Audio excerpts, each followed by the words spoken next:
ত্রিপুরার চাকরির খবর ইউটিউব চ্যানেলে আপনাদের আবারও স্বাগত জানাই। তো আবারও আপনাদের সামনে চলে এসেছে একটা নতুন নোটিফিকেশান নিয়ে। যে নোটিফিকেশানটা এসেছে আমাদের এয়ারপোর্টস অথরিটি অফ ইন্ডিয়ার তরফ থেকে। প্রচুর ভ্যাকেন্সি রয়েছে এখানে, ছেলে মেয়ে সবাই অ্যাপ্লাই করতে পারবেন। কিভাবে অ্যাপ্লাই করতে হবে, কবে থেকে অ্যাপ্লাই শুরু হচ্ছে এবং কী কী ক্রাইটেরিয়া আছে, কী কী এলিজিবিলিটি আছে, সব কিছু বিস্তারিত বলে দিচ্ছি ভিডিওর মধ্যে। সবাই পাশে থাকবেন। আর আরেকটা কথা বলে দিই, যারা যারা আমাদের চ্যানেলে নতুন ভিজিট করছেন তারা অবশ্যই আমাদের চ্যানেলটাকে সাবস্ক্রাইব করবেন এবং নতুন নতুন ভিডিও এবং চাকরির খবর সবার আগে পাওয়ার জন্য। তো চলুন এখন আর দেরি না করে ভিডিওর মধ্যে ঢুকে পড়ি। তো চলুন প্রথমত যদি আমরা দেখি, তাহলে এখানে নোটিফিকেশানটা এসেছে এয়ারপোর্টস অথরিটি অফ ইন্ডিয়ার তরফ থেকে। ঠিক আছে, এখানে টোটাল পোস্ট যদি আমরা দেখি কী কী আছে, কী কী সব কিছু আমরা দেখিনি এখানে বিস্তারিত। এখানে পোস্ট হচ্ছে আপনার জুনিয়র এক্সিকিউটিভ এয়ার ট্রাফিক কন্ট্রোলারের। ঠিক আছে, এখানে টোটাল পোস্ট রয়েছে আপনার 309টা। তার মধ্যে ইউআরএর রয়েছে টোটাল 125টা। ঠিক আছে, ইডাব্লিউএসের জন্য রয়েছে 30টা, ওবিসি এনসিএলের জন্য রয়েছে 72, এসসির জন্য রয়েছে 55, এসটির জন্য রয়েছে 27 এবং পিডাব্লিউবিডি। ঠিক আছে, এখানে রয়েছে টোটাল 60টা পোস্ট। তো পিডাব্লিউবিডি কি সেটা আপনাদের একটু পরে আমরা বিস্তারিত বলে দিচ্ছি। এখানে ইউআর যেটা রয়েছে সেটা আনরিজার্ভড এবং ইডাব্লিউএস যেটা রয়েছে তারা ইকোনমিক্যালি উইকার সেকশন। ঠিক আছে, এই যেটা বলা হয়েছে। আর এখানে পিডাব্লিউবিডি যে বলা হয়েছে সেটা হলো গিয়ে আপনাদের এখানে পড়বে অ্যাসিড অ্যাটাক ভিকটিমস। ঠিক আছে, যারা আছে তারা এই ক্যাটেগরির মধ্যে পড়ে। ঠিক আছে, আর বাকি সবগুলো তো আপনারা বুঝতেই পারছেন। এসসি ইউআরের জন্য আছে 125টা, ইডাব্লিউএসের জন্য 30টা, ওবিসি এনসিএলের জন্য 72, এসসিদের জন্য 55, এসটিদের জন্য 27 আর পিডাব্লিউবিডি 07 পোস্ট রয়েছে। আর পিডাব্লিউবিডিটা হলো গিয়ে যারা অ্যাসিড অ্যাটাক ভিকটিমস আছে তাদের জন্য স্পেশালি। তো চলুন ধীরে ধীরে আমরা নিচের দিকে যাই। তো তারপর আমরা যদি দেখি এডুকেশন কোয়ালিফিকেশান আপনাদের কী লাগবে এটার মধ্যে অ্যাপ্লাই করতে গেলে। ঠিক আছে, তো এডুকেশন কোয়ালিফিকেশানটা আমরা দেখে নিই। প্রথমত যেটা আছে full time regular bachelor degree of 3 years in science with physics and mathematics. তো আপনাদের ব্যাচেলার ডিগ্রি লাগবে। যারা যারা বিএসসি নিয়ে পড়াশোনা করছেন তারা সবাই, ছেলে হোক বা মেয়ে, সবাই অ্যাপ্লাই করতে পারবেন। তো আপনাদের জন্য কিন্তু এটার মধ্যে একটা ক্রাইটেরিয়া আছে যে ফিজিক্স আর ম্যাথ থাকতে লাগবে আপনাদের। বিএসসির মধ্যে ফিজিক্স আর ম্যাথ থাকতে লাগবে, তাহলে কিন্তু আপনারা অ্যাপ্লাই করতে পারবেন। তো দ্বিতীয়ত যদি আমরা দেখি তাহলে কি বলা হয়েছে, full time regular bachelor degree in engineering in any discipline. আপনি যদি ইঞ্জিনিয়ারিং সম্পূর্ণ করে থাকেন এনি ডিসিপ্লিনের মধ্যে তাহলে আপনি অ্যাপ্লাই করতে পারবেন। কিন্তু এখানেও একটা ক্রাইটেরিয়া আছে যে ফিজিক্স আর ম্যাথমেটিক্স কিন্তু এখানে আপনার থাকতেই লাগবে। Physics and mathematics should be subjects in any one of the semesters curriculum. ঠিক আছে, ফিজিক্স আর ম্যাথমেটিক্সের কিছু আপনার থাকতেই লাগবে, তাহলেই কিন্তু আপনি অ্যাপ্লাই করতে পারবেন। আর একটা তারা জিনিস এখানে চাইছে সেটা হলো গিয়ে the candidate shall have minimum proficiency in booth spoken and written English of the level of 10+2 standard. ঠিক আছে, আপনার যে ইংলিশ স্পোকেন এবং রাইটিংয়ের যে স্কিলটা সেটা আপনার ক্লাস 12 অনুযায়ী একটা থাকতে লাগবে, তাহলে আপনি এটাতে অ্যাপ্লাই করতে পারবেন।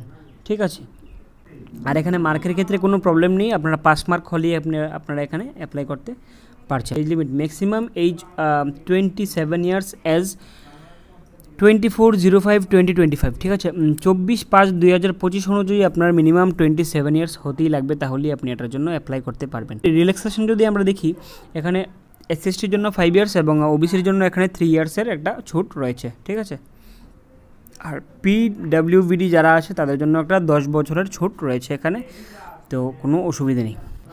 তো দ্বিতীয়ত যদি আমরা নিচের দিকে যাই, ইম্পর্ট্যান্ট ডেটস অর্থাৎ কবে কবে অ্যাপ্লাই ডেট এবং কবে শুরু হচ্ছে কবে শেষ হচ্ছে সবটা একবারে দেখে নিই। ওপেনিং ডেট কবে হচ্ছে, ওপেনিং ডেট আপনার হচ্ছে 25 এপ্রিল থেকে 24 মে মাস পর্যন্ত। ঠিক আছে, 25/4/2025 থেকে আপনারা অ্যাপ্লাই শুরু করতে পারবেন, অর্থাৎ এই মাসের 25 তারিখ থেকে আপনারা অ্যাপ্লাই করতে পারবেন। আর ক্লোজিং ডেট বন্ধ হয়ে যাবে আপনাদের মে মাসের 24 তারিখ অবধি। ঠিক আছে, আর যে টেস্টটা কবে নেওয়া হবে, কম্পিউটার বেসড একটা টেস্ট হবে আপনাদের, আপনারা অ্যাপ্লাই করার পর সেটা ওয়েবসাইটের মাধ্যমে আপনাদের জানিয়ে দেওয়া হবে। আপনারা আমাদের চ্যানেলটাকে সাবস্ক্রাইব করে রাখবেন, আমরাই বলে দেবো আপনাদেরকে যে নোটিফিকেশান এলে যে কবে আপনাদের পরীক্ষা হবে কি, তো সেটার জন্য কোনো অসুবিধা হবে না, ঠিক আছে। পে স্কেল যদি আমরা দেখি এখানে পে স্কেলে কোন পে স্কেলে আপনারা যদি চাকরি পান তাহলে বেতন পাবেন জুনিয়র এক্সিকিউটিভ গ্রুপ BE1 লেভেলের বেতন, এটা অনেকটা হাই, তো খুবই একটা অ্যাট্রাকটিভ স্যালারি এখানে আপনারা পাবেন 40,000 থেকে 1,40,000-এর কাছাকাছি, ঠিক আছে। 40,000 থেকে আপনাদের স্যালারি হবে 1,40,000 কাছাকাছি, ঠিক আছে। তারপর ইম্পর্টেন্ট ইনস্ট্রাকশন যদি আমরা দেখি, ইম্পর্টেন্ট ইনস্ট্রাকশন দেখতে গেলে যদি আপনারা কোনো ইন্ডিয়ান, ঠিক আছে, ইন্ডিয়ান হলে এবং সব ক্রাইটেরিয়াগুলো আপনাদের এলিজিবিলিটি ক্রাইটেরিয়া যদি মিলে তাহলেই কিন্তু আপনারা অ্যাপ্লাই করতে পারবেন এটার জন্য। দ্বিতীয়ত, যদি আপনারা মনে করেন কেউ কোর্স করছেন, ঠিক আছে, সে ফাইনাল সেমিস্টারে আছে, সে কি অ্যাপ্লাই করতে পারবে না? হ্যাঁ, অবশ্যই সে অ্যাপ্লাই করতে পারবে, কিন্তু এদিকে কিছু কথা আছে। দিয়ে কথাগুলো হলো গিয়ে আপনাদের যখন তার ভেরিফিকেশনের আগে কিন্তু আপনার কলেজের বা আপনি যে ডিগ্রি করছেন ডিগ্রি কিন্তু পুরো প্রসেসটা কমপ্লিট হতে লাগবে, ঠিক আছে। এবার চতুর্থ পয়েন্টের দিকে যদি আমরা যাই, candidates applying against vacancies reserved for OBC category, কেউ যদি ওবিসি ক্যাটেগরির রিজার্ভে অ্যাপ্লাই করে এবং সে সিলেকশন পায় তাহলে তাকে কিন্তু অবশ্যই ওবিসি সার্টিফিকেট দেখাতে হবে, ঠিক আছে। এটা এখানে বলা হয়েছে OBC certificate issued during financial year 24-25-এর, মানে ভ্যালিড একটা আপনাদের ওবিসি সার্টিফিকেট দেখাতে লাগবে। তো সেম সবার ক্ষেত্রে সেমই হবে এটা। আপনি যদি কোনো SC হন তাহলে কিন্তু আপনার SC সার্টিফিকেট দেখাতে হবে, আপনি যদি ST হন তাহলে কিন্তু 2025-26 ফাইন্যান্সিয়াল ইয়ার অনুযায়ী আপনার কিন্তু ওই আপনার ভ্যালিড সার্টিফিকেট আপনাকে দেখাতে লাগবে, ঠিক আছে। তাদের ভেরিফিকেশনের সময়, ঠিক আছে, ডিসেবিলিটি সার্টিফিকেট যারা ডিসেবল পারসন আছেন তাদেরও কিন্তু সেম 24/5/2025-এর ভ্যালিড অনুযায়ী কিন্তু আপনাকে একটা ডিসেবলের সার্টিফিকেট কিন্তু তাদের দেখাতে হবে ভেরিফিকেশনের সময়, ঠিক আছে। আর একটা কথা এখানে বলে রাখি, এখানে যে বলা আছে প্রত্যেকটা পয়েন্টের মধ্যে বিফোর 24/5/2025 অর্থাৎ 24/5/2025-এর আগে ইস্যুড করা আপনাদের সার্টিফিকেট দেখাতে লাগবে, ঠিক আছে। চলুন আস্তে আস্তে নিচের দিকে যাই, কী লেখা আছে আর দেখি। সিলেকশন প্রসেসটা আপনাদের কি হবে সেটা একটা খুবই ইম্পর্ট্যান্ট জিনিস। এখানে সিলেকশন প্রসেসটার জন্য বলা হয়েছে যে আপনারা যখন ফর্মটা ফিল আপ করতে যাবেন আপনারা অবশ্যই দেখে নেবেন যে আপনাদের যে এলিজিবিলিটি ক্রাইটেরিয়াগুলো এই অ্যাপ্লিকেশনের সঙ্গে ম্যাচ করে কিনা। যদি অ্যাপ্লিকেশনের সঙ্গে ম্যাচ করে তাহলেই কিন্তু আপনারা এটার জন্য অ্যাপ্লাই করতে পারবেন। তা আপনাদের যে ফর্ম ফিল আপ করার পর যদি আপনাদের যে অ্যাডমিট কার্ডটা আসবে সেটা কিন্তু আপনাদের ইমেইলে পাঠিয়ে দেওয়া হবে অথবা তাদের ওয়েবসাইটে আপলোড করে দেওয়া হবে। আপনারা কন্টিনিউ সেটার মধ্যে যেন চেক করেন সেটাই আপনাদের এখানে বলা আছে, ঠিক আছে। 3 নম্বর যদি আমরা দেখি, there will not any negative marking wrong answer attempted by the candidate in computer based test, syllabus will be uploaded, syllabus column advertisement number, ঠিক আছে। আপনাদের এখানে কোনো নেগেটিভ মার্কিং নেই, সবচেয়ে একটা আপনাদের পজিটিভ দিক যেটা আছে এখানে কোনো নেগেটিভ মার্কিং নেই। আর সিলেবাসটা আপনাদের আপলোড করে দিয়ে দেওয়া হবে ওয়েবসাইটের মধ্যে, আপনারা একটু ডাউনলোড করে নেবেন। তো 4 নম্বরের দিকে যদি আমরা যাই, on the basis of their performance in computer based test candidates will be shortlisted for application verification, voice test, psychoactive substances test, psychological assessment. আপনারা যদি কম্পিউটার বেসড সিলেকশন প্রসেসের মধ্যে সিলেকশন পান তাহলে কিন্তু আপনাদের ভেরিফিকেশনের জন্য ডাকানো হবে, সেখানে গিয়ে আপনাদের কয়েকটা টেস্ট হবে, সেটা আপনাদের সাইকোঅ্যাক্টিভ টেস্ট করানো হবে এবং ভয়েস আপনাদের কথার সুর কেমন সব কিছুই অনেক কিছু আছে যেটার মধ্যে এটা টেস্ট করা আপনাদের হবে, ঠিক আছে। তো আর বাকিগুলো সিলেকশন প্রসেস যেটা আছে সেটা দেখাতে এখানে এত ইম্পর্টেন্ট কিছু নেই।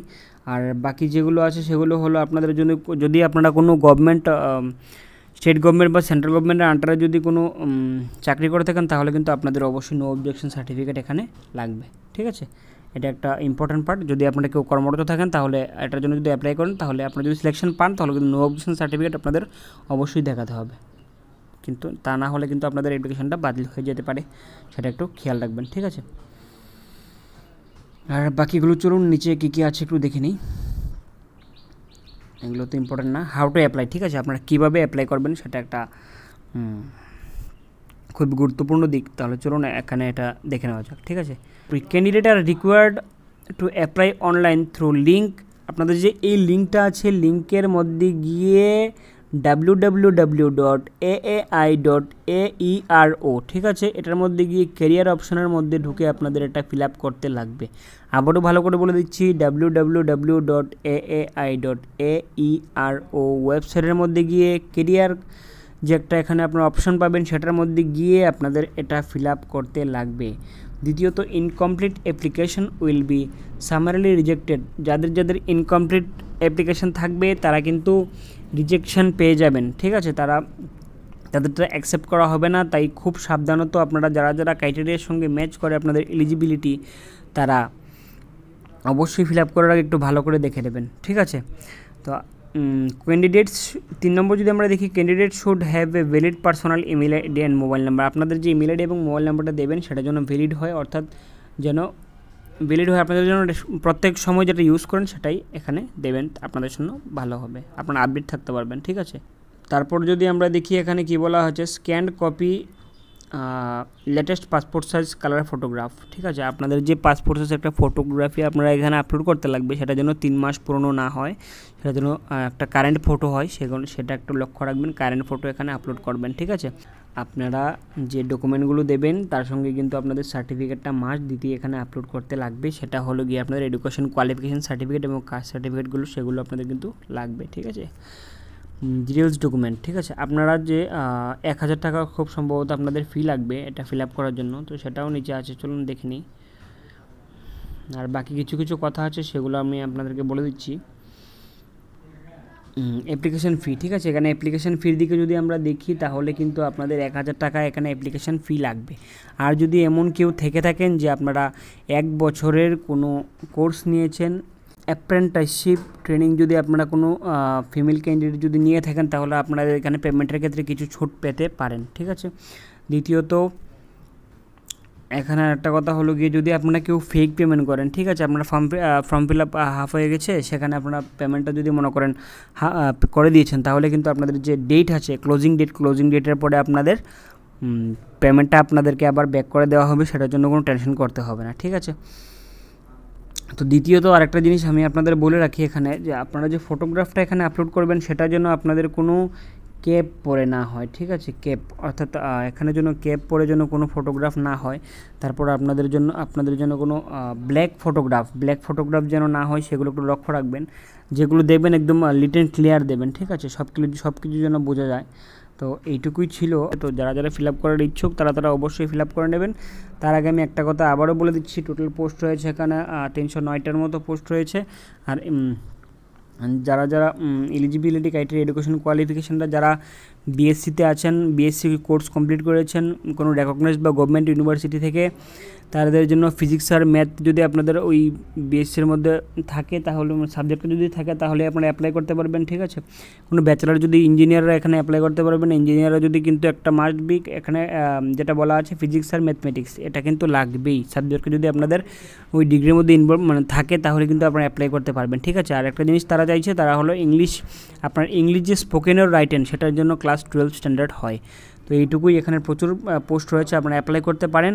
যারা যারা অ্যাপ্লাই করতে ইচ্ছুক এবং আপনাদের যে এলিজিবিলিটি ক্রাইটেরিয়া আপনার যাদের সঙ্গে মিলে, এখানে আমরা জানি প্রচুর স্টুডেন্ট আছে যারা বিএসসি অর্থাৎ সায়েন্স থেকে বিলং করে। তো আপনার জন্য একটা খুশির খবর, আপনারা অ্যাপ্লাই করুন। আর অ্যাপ্লাই করতে যদি কোনো প্রবলেম হয় তাহলে অবশ্যই কমেন্টে জানাবেন। আর দেখা হচ্ছে আপনাদের সঙ্গে আবার পরের ভিডিওতে। ভালো থাকবেন, সুস্থ থাকবেন, ধন্যবাদ।